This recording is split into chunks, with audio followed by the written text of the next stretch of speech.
I'm here at a protest across from the police station in Modi'in, where just a few days ago, a man wearing a kippah that had a Palestinian flag on it next to an Israeli flag was detained. He was detained and he was deprived of his rights, and he had his kippah taken away from him. And when they eventually released him and gave him the kippah back after he demanded to be back,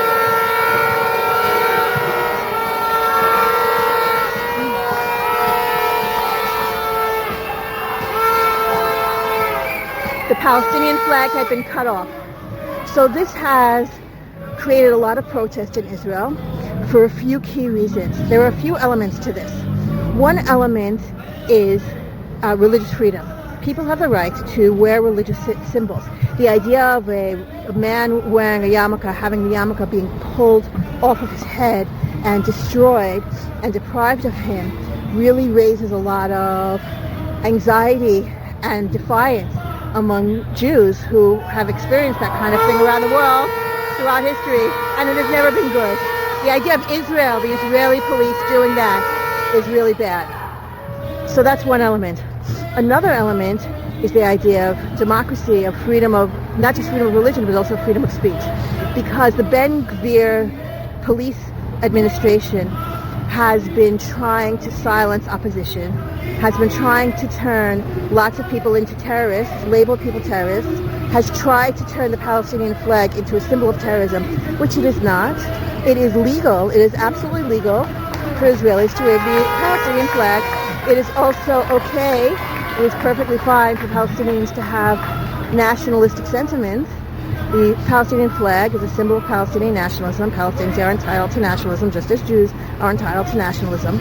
But Ben-Gvir has instructed the police to turn the flag into a problem and to detain and arrest and use violence against people who wave this Palestinian flag, even though that's against the law.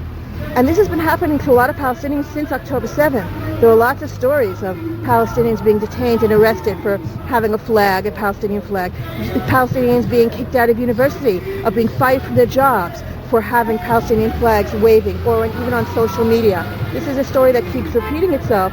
And so this has woken a lot of people up to that silencing tactic. It is a violent silencing tactic to try to erase that, to try to erase, first of all, to erase Palestinians' identity, and also to label it as terrorism, right? The idea that if Palestinians express nationalism, or anybody expresses solidarity with Palestinian nationalism, that makes them a terrorist, and that's against the law. But that's what Ben-Gvir is doing. There's issues of religious freedom, there's issues of freedom of speech, and there's a basic issue of democracy, and there's an issue of Palestinian nationalism. And what's super interesting tonight is that you have a mix in the crowd. You have religious people, there are people wearing a kippah, wearing yarmulke, you have women with head covering. There are religious people here showing up for the right to bear a Palestinian flag, which is big, which is a really big deal. This is not the usual crowd that shows up for Palestinian rights. And it's Ben-Gvir's crowd a little bit, the religious Zionist crowd. It's Ben-Gvir's crowd tonight showing up on behalf of Palestinian rights. That's a big deal. At the same time, you have bareheaded men, right? You have non-necessarily religious people showing up for religious rights, showing up for the right to express your religious identity however you want.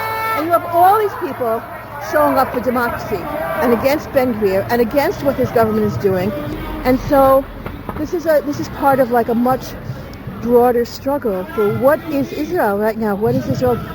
What is this country? Is Israel democratic? Are we? Are we?